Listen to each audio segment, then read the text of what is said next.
Assalamualaikum warahmatullahi wabarakatuh. Halo pemirsa, apa kabar Anda hari ini? Beragam informasi akan kami sajikan dari wilayah Pulau Sumatera. Bersama saya Wanasari, inilah kabar Sumatera selengkapnya.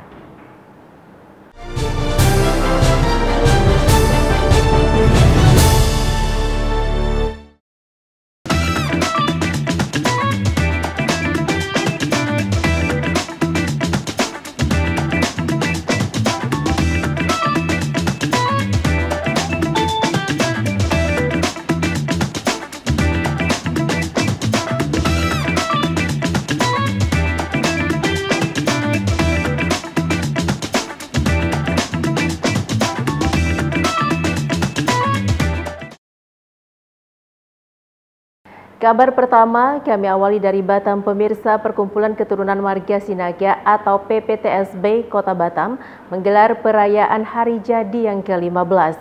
Perayaan ini bertujuan guna meningkatkan jalinan persaudaraan seluruh marga Sinaga di Kota Batam, khususnya wilayah Bengkong, Kota Batam. Diawali acara kebaktian singkat dan siraman rohani, Perkumpulan Keturunan Marga Sinaga atau PPTSB Bengkong 2 Kota Batam menggelar hari jadinya yang ke-15 di salah satu kafe kawasan wisata Golden Crown Kota Batam. Acara ini dikemas menarik dengan menghadirkan acara adat dan kebudayaan Tortor Batak yang diiringi gondang Batak.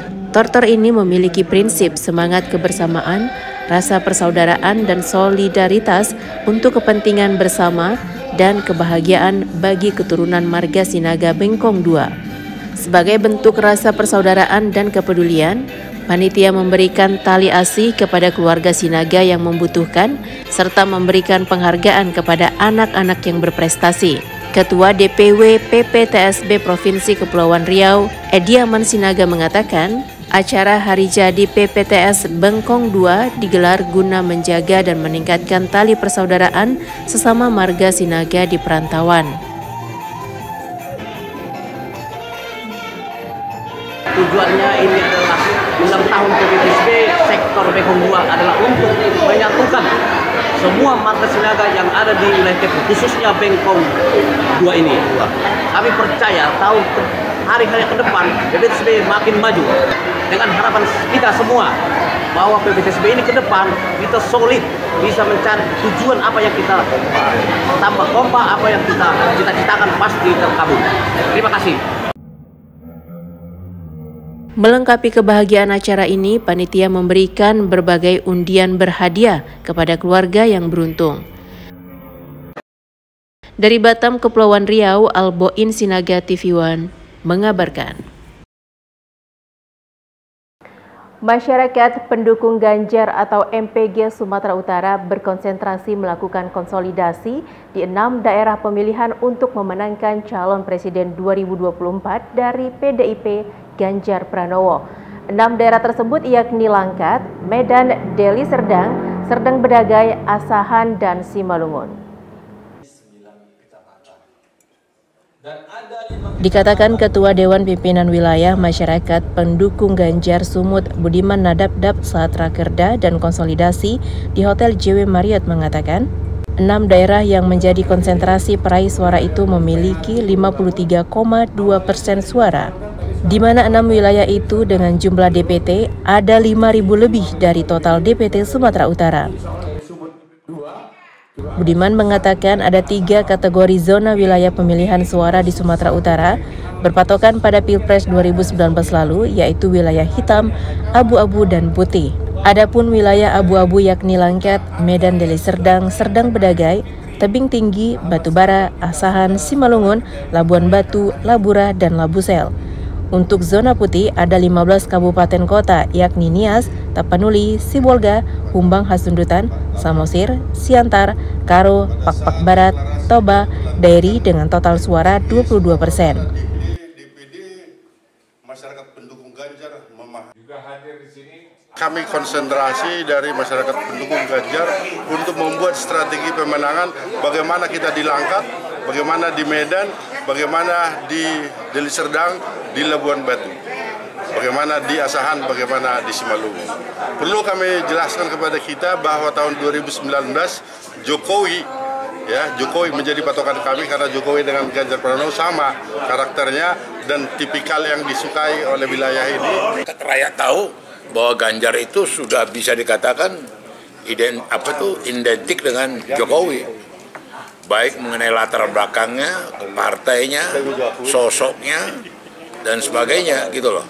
Dengan dibentuk PDI Perjuangan sekarang koordinator, dibentuk satu badan institusi sekarang koordinator relawan-relawan, sudah belajar dari peristiwa yang lalu, membuat lebih solid nanti relawan dengan partai.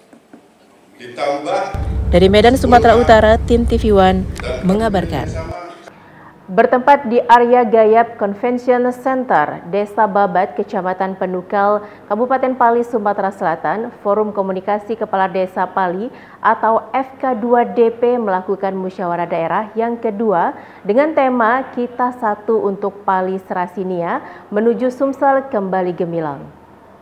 Bertempat di Arya Gayap Convention Center, Desa Babat, Kecamatan Penukal, Kabupaten Pali, Sumatera Selatan, Forum Komunikasi Kepala Desa Pali atau FK2DP melakukan musyawarah daerah yang kedua dengan tema Kita Satu untuk Pali Serasinia menuju Sumsel kembali gemilang pada Sabtu 28 April 2023. Kegiatan ini dihadiri langsung Wakil Bupati Pali Sumarjono, Asisten 3 Pemkab Pali, DPMD, dan para camat. Setelah membuka musda, Wakil Bupati Pali berharap kepada seluruh kepala desa yang tergabung dalam FK2DP dapat memberikan banyak ide positif dan berpihak kepada masyarakat, sehingga dapat berkontribusi besar terhadap pencapaian visi dan misi pemerintah Kabupaten Pali. Selain itu juga mampu menjadi spirit untuk membangun desa dengan pemerintahan yang akuntabel, inovatif, dan berintegritas sehingga dapat menciptakan pemantapan pemulihan ekonomi melalui pemberdayaan desa. Memang seyogianya setiap profesi itu ada wadahnya, sehingga itu akan memudahkan bagi pemerintah dalam berkomunikasi dengan profesi tersebut. Misalnya guru ada wadahnya BGRI, dokter ada wadahnya ID, bidan ada wadahnya IB. Kepala desa alhamdulillah kita sudah ada. Jadi di dinamika 3 tahun ini kan ada pasca Covid waktu itu kan. Jadi kami menjalankan roda organisasi forum ini agak ada kesulitan, sehingga ke depannya harapan kami ketika terpilih lagi ketua baru, pengurus baru, ini akan lebih kompak, lebih solid. Dari Penukal Abab Lematang Ilir, Sumatera Selatan, Boris Simbolon TV One mengabarkan.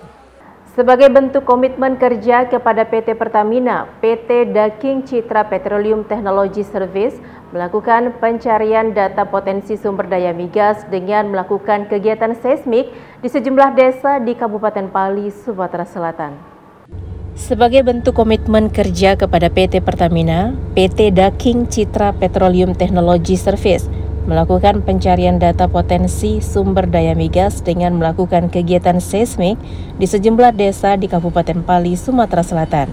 Kegiatan seismik yang dilakukan oleh PT Daking Citra PTS untuk saat ini memberikan dampak ekonomi langsung kepada masyarakat dengan telah merekrut sebanyak 400 tenaga kerja lokal dari beberapa desa di Kabupaten Pali.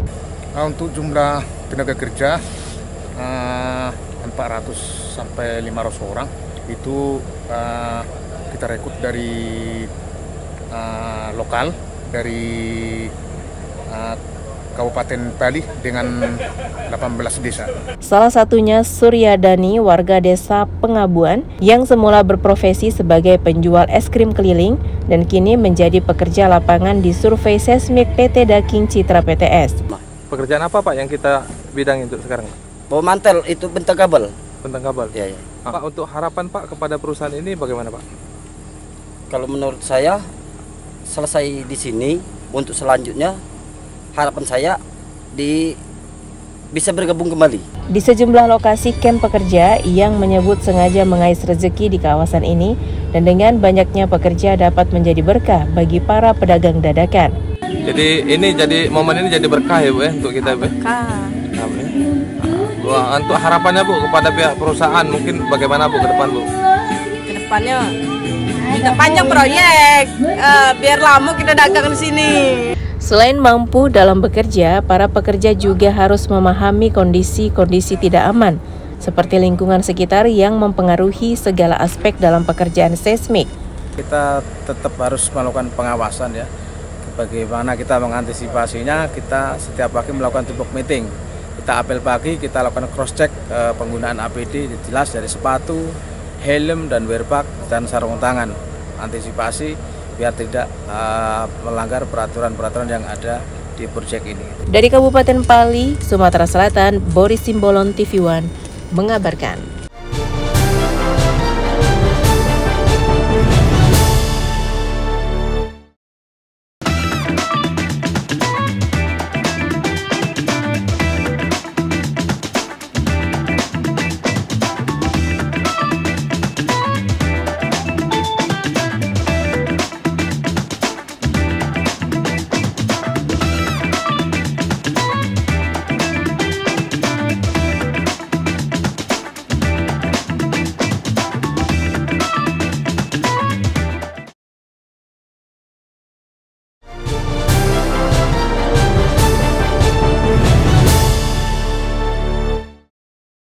Kemeriahan reuni akbar SMA Negeri 2 Lahat, Sumatera Selatan menghadirkan generasi lintas angkatan alumni dari tahun 1975 hingga 2022. Reuni akbar yang digelar pada H+ Idul Fitri 1444 Hijriah ini digelar di halaman sekolah SMA Negeri 2 Lahat dan dimaksudkan guna mempererat silaturahmi serta memupuk soliditas dan solidaritas lintas alumni dan lintas angkatan.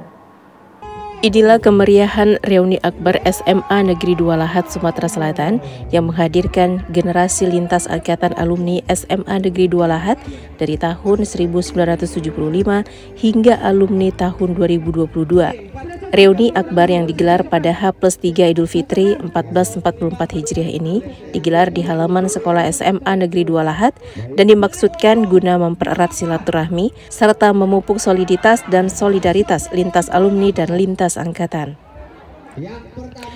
Tidak hanya para alumni, dalam reuni akbar ini pihak panitia juga turut menghadirkan dewan guru yang masih aktif mengajar maupun yang sudah pensiun untuk dapat hadir memeriahkan kegiatan reuni akbar. Rangkaian kegiatan reuni akbar ini diawali dengan jalan santai berhadiah bertabur door prize yang memperebutkan hadiah utama berupa 5 unit sepeda motor, sepeda listrik, sepeda gunung, lemari pendingin, mesin cuci, serta alat-alat elektronik lainnya. Selain itu, bakti sosial dan donor darah juga masuk dalam rangkaian kegiatan yang diselenggarakan dalam alumni untuk alumni. Reuni akbar hari ini itu sebenarnya sudah dijadwalkan 2020 karena COVID-19 akhirnya terlaksana hari ini.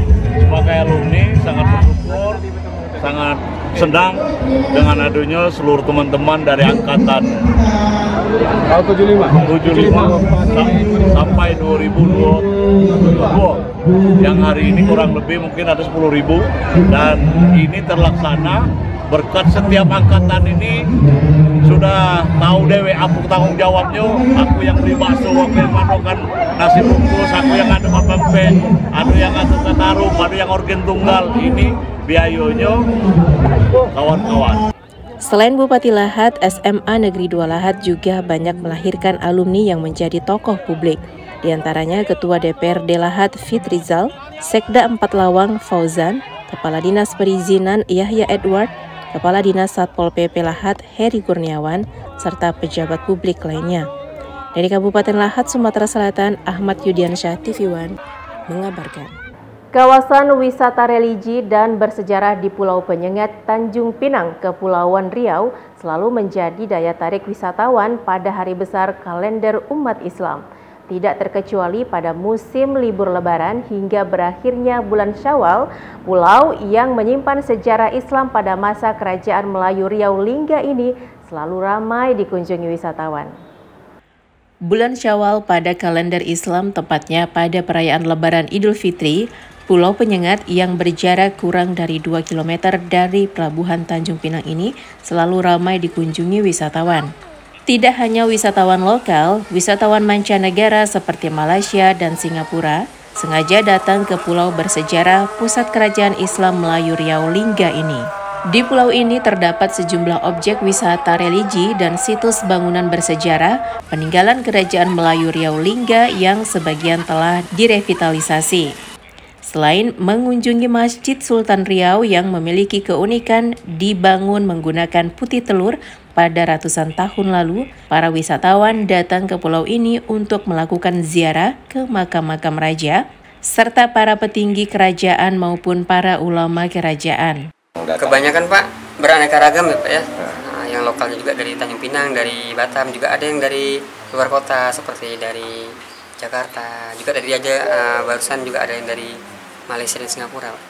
Sementara menurut Kepala Bidang Pengembangan Pemasaran Dinas Pariwisata Kepri, Afitri Susanti, kunjungan wisatawan ke Pulau Penyengat biasanya ramai pada hari kedua Lebaran hingga sepekan Lebaran. Jadi memang Pulau Penyengat disiapkan oleh masyarakatnya sendiri, itu mulai hari kedua sampai 1 pekan ke depan menjadi salah satu destinasi pariwisata yang itu tidak boleh tidak. Mereka harus mendapat pelayanan terbaik oleh masyarakat sendiri. Itu juga disajikan event-event pariwisata seperti pertunjukan seni dan budaya. Selain menawarkan sejumlah objek wisata di Pulau Penyengat ini, juga tersedia berbagai macam souvenir yang bercirikan Melayu seperti tanjak atau ikat kepala khas Melayu maupun souvenir dari bahan biota laut. Dari Tanjung Pinang, Kepulauan Riau, Kurnia Syaifullah, TV One, mengabarkan.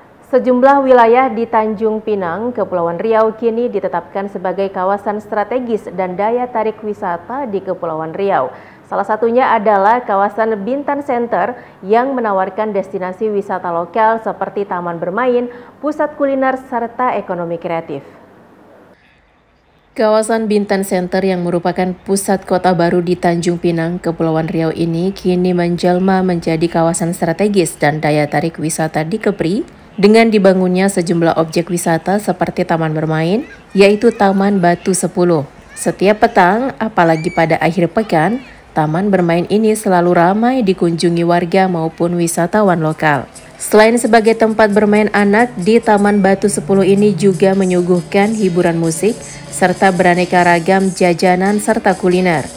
Banyaknya usaha jajanan dan kuliner di taman ini bertujuan untuk menghidupkan ekonomi kreatif di Tanjung Pinang. Selain itu, di kawasan Bintan Center ini juga terdapat pusat perbelanjaan serta pasar tradisional sebagai daya tarik wisata. Kawasan Bintan Center ini berawal dari keinginan untuk adanya layanan di satu tempat. Jadi istilahnya one stop service seperti itu. Nah, ini menunjang ke pariwisataan kita, khususnya perputaran ekonomi kreatif di sana, yaitu adanya wisata kuliner. Kemudian juga ada taman-taman bermain yang itu didukung oleh fasilitas-fasilitas untuk anak-anak bermain. Selain kuliner jajanan dan pusat perbelanjaan serta taman bermain, daya tarik unggulan lainnya di kawasan Bintan Center ini yaitu terdapat beraneka ragam tempat wisata kuliner seperti kafe serta kedai kopi. Sedikitnya puluhan kafe dan kedai kopi dengan aneka ragam menu khas mulai dari makanan dan minuman tradisional hingga modern dapat ditemukan di kawasan wisata strategis Bintan Center Tanjung Pinang. Dari Tanjung Pinang, Kepulauan Riau, Kurnia Syaifullah, Khairullah, TV One mengabarkan. M. Rahmatullah resmi menjabat menjadi Sekretaris Daerah Kabupaten Oku Selatan. Pelantikan dilakukan langsung oleh Bupati Oku Selatan, Popo Ali. M. Rahmatullah resmi dilantik dan diambil sumpah jabatannya sebagai Sekretaris Daerah Kabupaten Oku Selatan. Pelantikan tersebut dilakukan langsung oleh Bupati Oku Selatan, Popo Ali Martopo, di Aula Guest House pada Selasa 2 Mei 2023. M. Rahmatullah menggantikan posisi H. Romzi yang saat ini telah memasuki masa purna bakti. Acara pelantikan tersebut dihadiri oleh Wakil Bupati Oku Selatan, Ketua DPRD Oku Selatan, Ketua PKK, dan segenap jajaran Forkopimda. Bupati Oku Selatan berharap agar setelah dilakukan pelantikan, Sekretaris Daerah dapat segera menjalankan tugas dan mengemban amanah yang diberikan dengan baik. M. Rahmatullah sendiri menduduki posisi menjadi Sekretaris Daerah bukan asal tunjuk, namun sebelumnya telah melakukan pelaksanaan seleksi terbuka sesuai dengan prosedur perundang-undangan yang berlaku. Ucapan semoga dengan dilantiknya sebagai sekda ini kami bersama istri dan keluarga, khususnya saya pribadi, bermohon semoga Allah Subhanahu Wa Taala meridhoi jabatan ini, memberikan kekuatan dan kemampuan kepada saya untuk menjalankan tugas dan kewajiban, dan semoga saya dapat memberikan manfaat yang sebesar-besarnya bagi masyarakat, bangsa dan negara serta agama. Masa purna bakti Pak Sekda, Pak Romsi, sehingga kita perlu melaksanakan proses seleksi sekretaris daerah dan sudah melalui semua proses sampai hari ini pelaksanaan pelantikan Bapak M. Rahmatullah sebagai sekretaris daerah kepada Kota.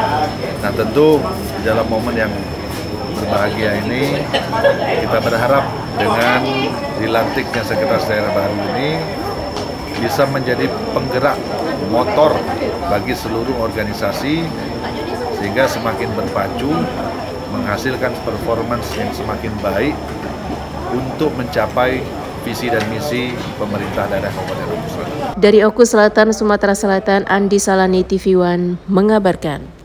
PT Pelabuhan Indonesia Regional 1 Belawan beri kenyamanan dan kelancaran arus balik mudik Lebaran dengan meningkatkan layanan dan operasional untuk melayani penumpang KM Kelut di Terminal Bandar Deli, Jalan Stasiun Belawan, Kota Medan, Sumatera Utara, Minggu lalu. Lonjakan penumpang arus balik sebanyak 3.731 penumpang berangkat dari Belawan tujuan Batam. PT Pelabuhan Indonesia Regional 1 Belawan memaksimalkan pelayanan dan operasional dengan berkolaborasi sejumlah stakeholder lingkungan Pelabuhan Belawan.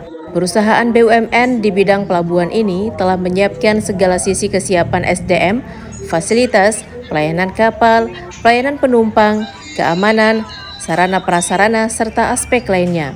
PT Pelindo Regional 1 Belawan didukung kerjasama sinergitas bersama PT Pelni, Polres Pelabuhan Belawan, Otoritas Pelabuhan, Kesyah Bandaran, Pemko Medan, TNI Angkatan Laut, Bea Cukai, serta Karantina dan Kesehatan Pelabuhan.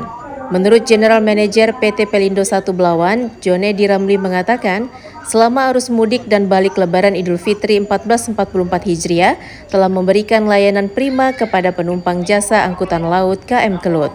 PT Pelindo Regional 1 Belawan komit memberikan layanan terbaik kepada masyarakat sampai berakhirnya arus balik Lebaran 2023. Pelindo sebagai penyedia fasilitas penumpang dalam menghadapi angkutan Lebaran ini, baik arus balik maupun arus mudik, kami dari Pelindo sudah menyiapkan beberapa fasilitas untuk pelayanan masyarakat. Hari ini kami Pelindo menyiapkan dan menambah fasilitas seperti toilet, AC, serta melakukan pengecatan terminal penumpang supaya penumpang dapat dilayani dengan baik. PT Pelindo Regional 1 Belawan mengucapkan terima kasih kepada masyarakat yang datang dan berangkat di Terminal Bandar Deli, Pelabuhan Belawan yang telah menggunakan fasilitas terminal dengan baik selama arus mudik dan balik Lebaran 2023. Dari Medan, Sumatera Utara, Martinus Sitorus, TV One mengabarkan.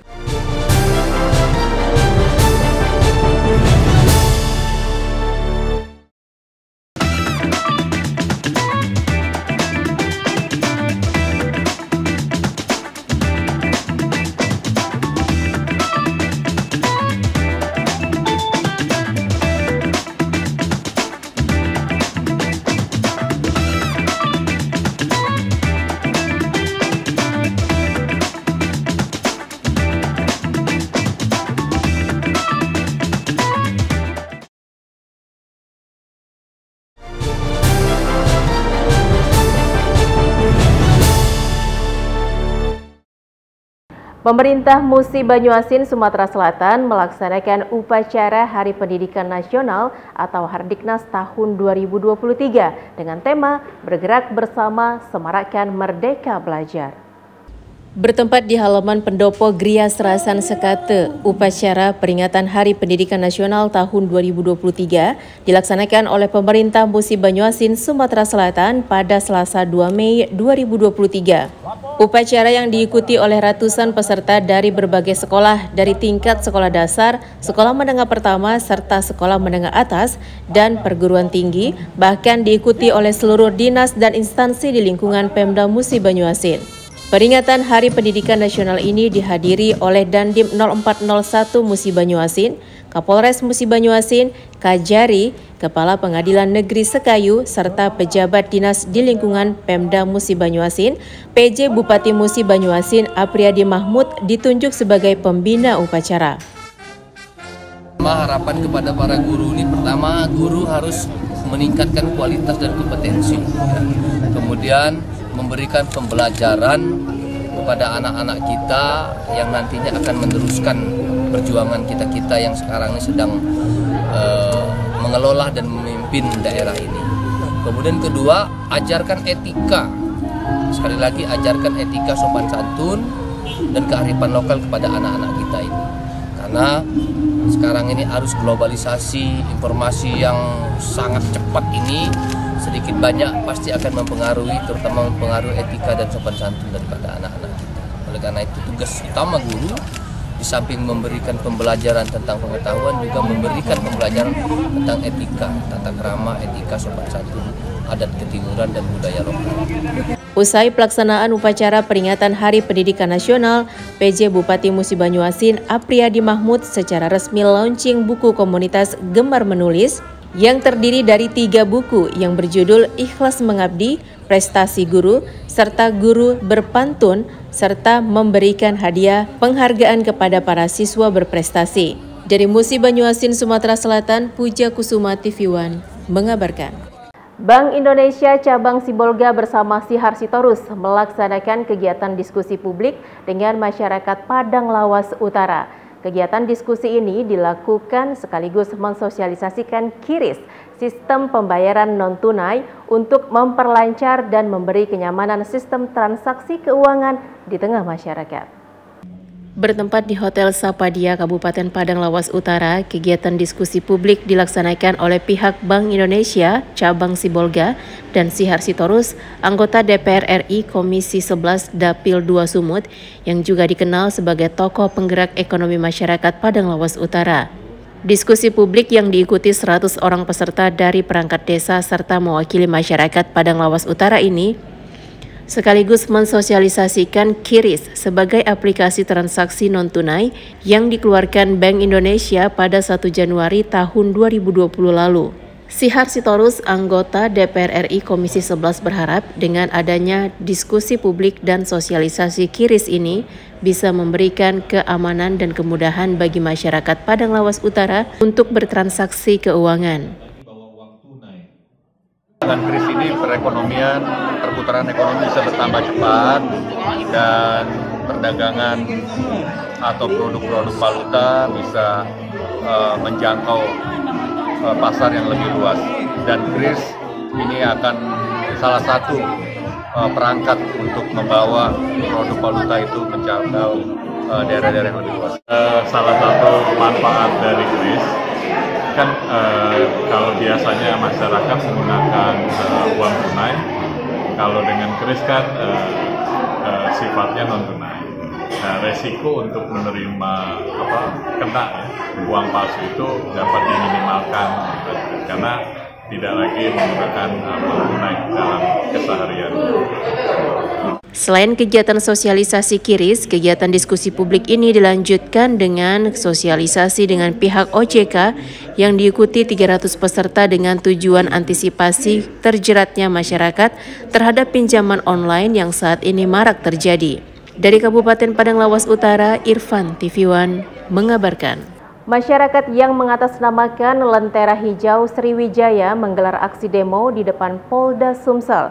Dalam aksi ini, massa menuntut polisi untuk memeriksa salah satu pimpinan PT Kelapa Sawit terkait adanya dugaan penahanan warga di PT tersebut lebih dari 1 kali 24 jam.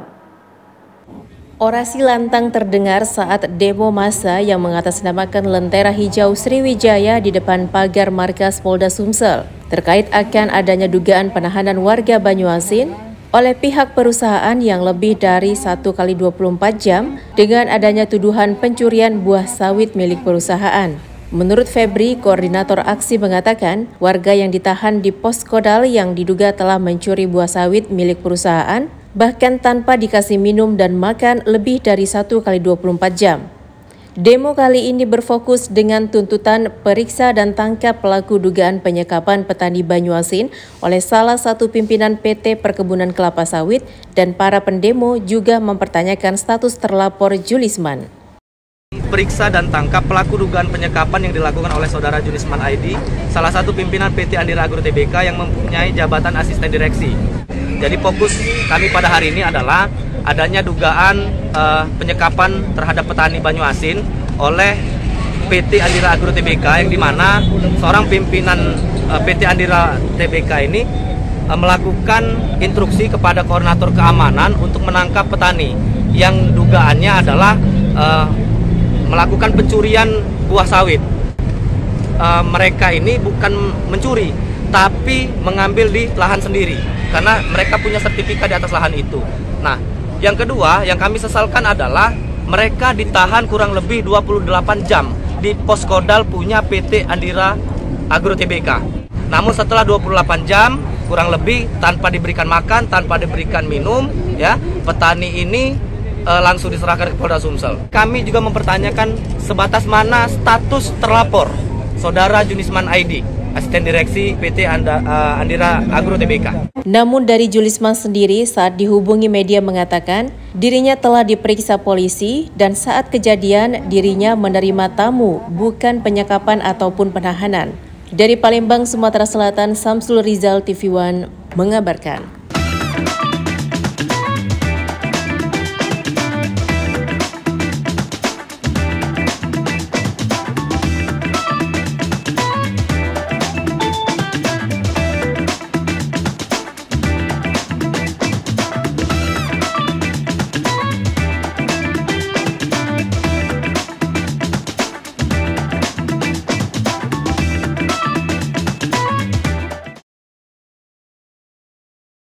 Informasi tadi sekaligus menutup program Kabar Sumatera. Jangan lupa update berita terkini lainnya di kanal tv1news.com.